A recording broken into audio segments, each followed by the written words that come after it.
Number 1 news ప్రేక్షకులకు వీక్షకులకు మరియు శ్రేయోభిలాషులకు శ్రీరామనవమి పర్వదిన శుభాకాంక్షలు. శ్రీరాముడు ఇచ్చిన మాటకు కట్టుబడినవాడు, ఏకపత్ని వ్రతుడు, ప్రజలను కన్నబిడ్డలుగా భావించి పరిపాలన సాగించినవాడు. నేడు శ్రీరామనవమి సందర్భంగా నెంబర్ 1 న్యూస్ అందిస్తున్న స్పెషల్ స్టోరీ. శ్రీరామ రామ రామేతి రమే రామే మనోరమే సహస్రనామ తత్తుల్యం రామనామ వరాననే. ఈ శ్లోకం 3 సార్లు స్మరించితే ఒక్క విష్ణు సహస్రనామ పారాయణ ఫలితమే కాదు, భక్తులకు శివ సహస్రనామ ఫలితం కూడా లభిస్తుందని పురాణాలు చెబుతున్నాయి. దుష్ట శిక్షణ శిష్ట రక్షణార్థమై చైత్రశుద్ధ నవమి నాడు 5 గ్రహాలు ఉచ్చస్థితిలో ఉన్న సమయంలో పునర్వసు నక్షత్రంతో కూడిన కర్కాటక లగ్నంలో పగట్టి సమయాన సాక్షాత్తు ఆ శ్రీహరియే కౌసల్యాపుత్రుడై ఈ భూమిపైన జన్మించిన పర్వదినాన్ని శ్రీరామనవమిగా భారతదేశ ప్రజలు జరుపుకుంటారు. రాముడు వసంత ఋతువులో చైత్ర శుద్ధ నవమి గురువారం నాడు పునర్వసు నక్షత్రపు కర్కాటక లగ్నంలో సరిగ్గా అభిజిత్ ముహూర్తంలో అంటే మధ్యాహ్నం 12 గంటల వేళలో త్రేతాయుగంలో జన్మించాడు. ఆ మహనీయుని జన్మించిన రోజును ప్రజలు పండుగగా జరుపుకుంటారు. 14 సంవత్సరాల అరణ్యవాసము, రావణ సంహారము తరువాత శ్రీరాముడికి సీతా సమేతంగా అయోధ్యలో పట్టాభిషేకం జరిగింది. ఈ శుభ సంఘటన కూడా చైత్ర శుద్ధ నవమి నాడే జరిగిందని పురాణాలు పేర్కొంటున్నాయి. శ్రీ సీతారాముల కళ్యాణం కూడా ఈ రోజునే జరిగింది. ఈ చైత్ర శుద్ధ నవమి నాడు తెలంగాణలో గల భద్రాచలమందు సీతారామ కళ్యాణ ఉత్సవాన్ని వైభవోపేతంగా జరుపుతారు.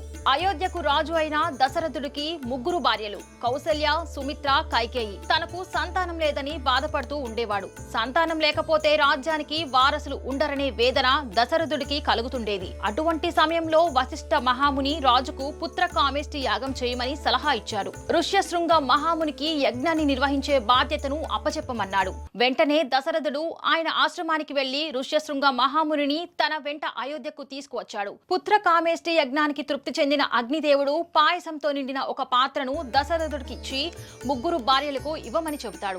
దశరథుడు అందులో సగభాగం మొదటి భార్య కౌసల్యకు, రెండో సగభాగం చిన్న భార్య అయిన కైకేయికి ఇచ్చాడు. వారిద్దరూ వారి వాటాల్లో సగం మిగిల్చి రెండో భార్య అయిన సుమిత్రకు ఇచ్చారు. కొద్ది కాలానికే వారు 3 గర్భం దాల్చారు. చైత్రమాసం 9వ రోజైన నవమి నాడు మధ్యాహ్నం కౌసల్య రామునికి జన్మనిచ్చింది. అలాగే కైకేయి భరతుడికి, సుమిత్ర లక్ష్మణ శత్రుఘ్నులకు జన్మనిచ్చారు. శ్రీరాముడు ధర్మ సంస్థాపనార్థం అవతరించిన శ్రీ మహావిష్ణువు యొక్క 7వ అవతారం. రావణుణ్ణి అంతమొందించడానికి అవతరించిన అవతార పురుషుడు.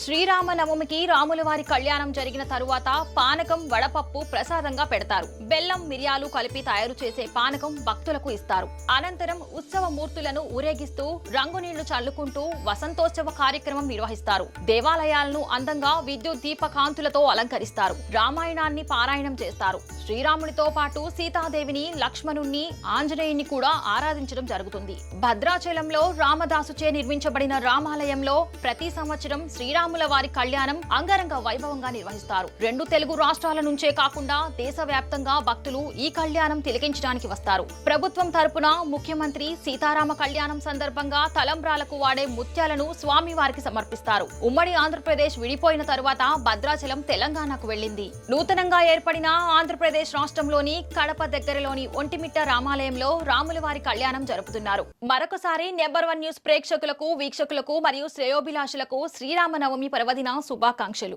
మరిన్ని లేటెస్ట్ అప్డేట్స్ కోసం చూస్తూనే ఉండండి నెంబర్ 1 న్యూస్. సామాన్యుడి చేతిలో సామాజిక అస్త్రం.